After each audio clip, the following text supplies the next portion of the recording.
वंदे पुरुषोत्तमम।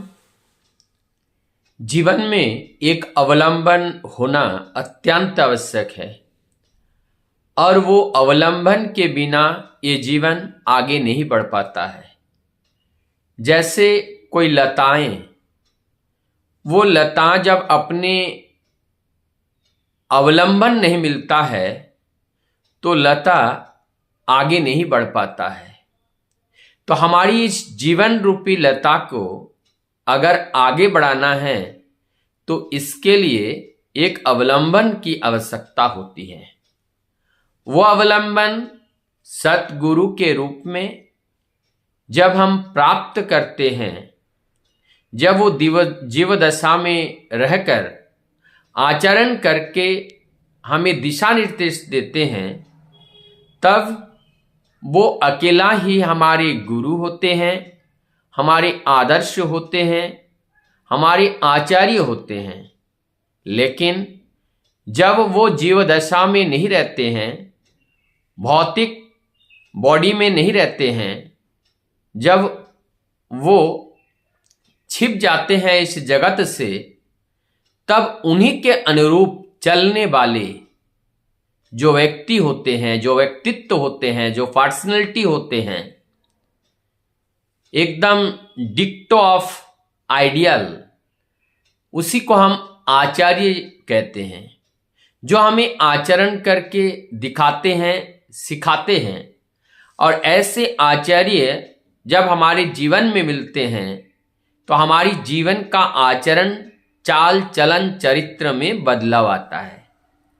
हम लोग जब देवघर जाते हैं, हम पाते हैं आचार्य के रूप में श्री श्री दादा, आचार्य देव श्री श्री दादा वहाँ पर निरंतर सुबह से शाम तक अगणित, कोई गिनती नहीं है, अनकाउंटेबल जो डिवोटी हैं, प्रत्येक दिन देवघर में दर्शन प्रणाम के लिए जो आते हैं, उनकी जीवन की हजारों समस्या का समाधान बताते रहते हैं।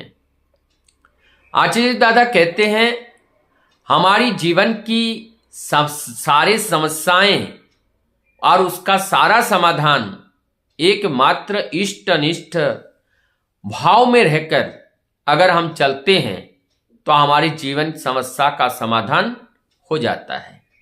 आचार्य दादा बार बार ये कहते हैं कि अपना देह, अपना मन एक जगह स्थिर करना पड़ेगा।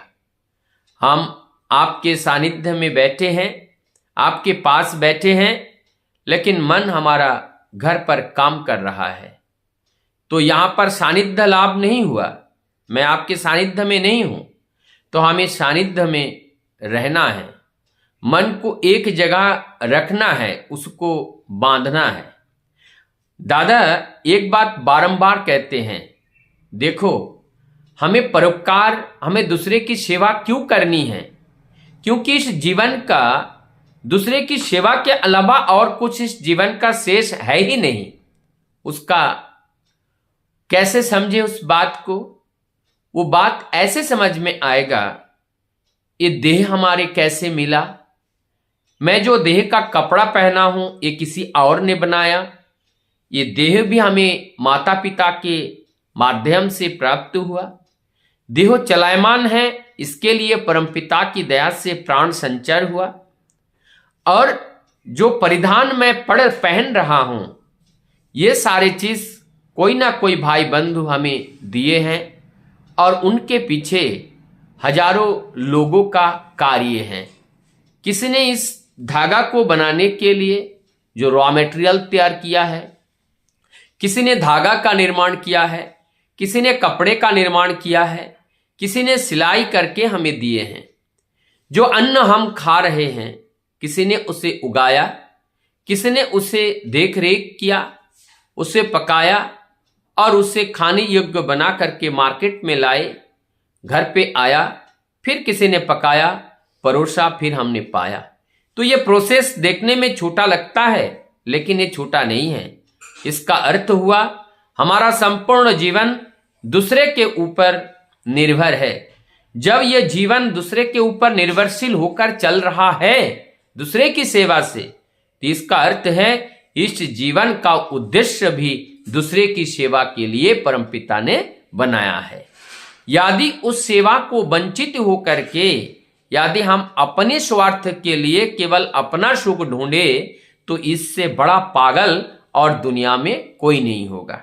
लेकिन इस बात को जो जितना जल्दी समझ जाते हैं उनके जीवन में सूर्य उदय उतना जल्दी संभव हो जाता है। आचार्य देव दादा एक सुंदर बात बोलते हैं कि हम प्रेयर करना कभी नहीं भूलना है, कि हम अपने निर्दिष्ट स्थान पर प्रार्थना प्रत्येक दिन करने के लिए जाना है, और घर पे कर रहे हैं तो नियमित उनके ठाकुर जी के पास जाना है, चाहे कुछ भी हो जाए, चाहे बारिश हो, चाहे तूफान हो, आंधी हो, हमें जाना है। क्यों? क्योंकि हमारा इष्ट, हमारा प्रिय परम, हमारा प्रेस्ट, जो हमारा प्रिय परम है, लविंग लॉर्ड है, वो हमारे लिए इंतजार कर रहे हैं। वो वहां पर अकेला है और उनका अकेलापन एहसास ना हो, हम वहां पर जाएंगे क्योंकि वो हमारे लिए इंतजार कर रहे हैं। हम चाहेंगे कि हमारे प्रभु हमारे लिए इंतजार करें? हम कभी नहीं चाहेंगे। हम उनको इंतजार नहीं कराएंगे। अदरवाइज अगर दूसरे साइड से हम देखें, हम प्रभु के लिए इंतजार करेंगे, लेकिन प्रभु को क्यों इंतजार कराएंगे? लेकिन कलयुग है, हम बात को सही से समझ नहीं पाते हैं। हम अपने जीवन में हजारों असुविधा को गिनाते हैं, अभाव को गिनाते हैं, लेकिन इसका मूल कारण कहाँ है उस पे हम हाथ नहीं लगाते हैं। आचार्य देव दादा प्रत्येक दिन जो वाणी पाठ होती है उसको लेकर चर्चाएं होती हैं, अनुसंधान सभा बैठते हैं, और आचार्य दादा निरंतर ठाकुर जी की हर वाणी को मूर्त करने के लिए प्रयास करते हैं। और दादा का मैसेज है, किसी भी वाणी को केवल उनने पढ़ लिया, समझ लिया, वहां तक सीमित रखना उचित नहीं है। उसे प्रैक्टिकली अपने जीवन में उतारना है। जब तक हम कर्मयोग को नहीं करते हैं तब तक साधना यज्ञ फलदायी नहीं होता है। साधना यज्ञ फलदायी तब होगा जब हम कर्म योग करेंगे। इसीलिए हमारे जीवन में जो अभाव आता है, दुख आता है, कष्ट आता है, दरिद्रता आता है, अंधकार आता है, ज्ञानता आता है और नैरेटिव आता है, ये सब एकमात्र उद्देश्य होता है, एकमात्र कारण होता है अभाव। और अभाव का मतलब दादा बोलते हैं अ का मतलब न और भाव माने होना। हम होकर नहीं उठ पाते हैं, हम नहीं बन पाते हैं, हम उनके यज्ञ नहीं बन पाते हैं, इसलिए हम असफल हो जाते हैं।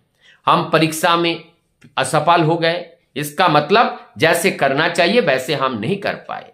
हम अच्छे पिता नहीं बन पाए, तो पिता का जो कर्तव्य निभाना चाहिए था हमने नहीं निभा पाए। हम अच्छे पति नहीं बन पाए, इनका अर्थात जो दायित्व निभाना चाहिए था वो हम निभा नहीं पाए। ऐसे अनंत बातें हैं जो आचार्य दादा निरंतर हम लोगों को बताते रहते हैं, और मूल में उनका रहता है वही सेवा परायण भाव। किस तरह से हमारे अंदर आए, इष्ट के प्रति हमारा प्रेम कैसे जगे, क्योंकि जब तक इष्ट के प्रति, अपने प्रेष्ठ के प्रति प्रेम नहीं जगता है तब तक हमारे किसी के ऊपर हमारा प्रेम नहीं होता है।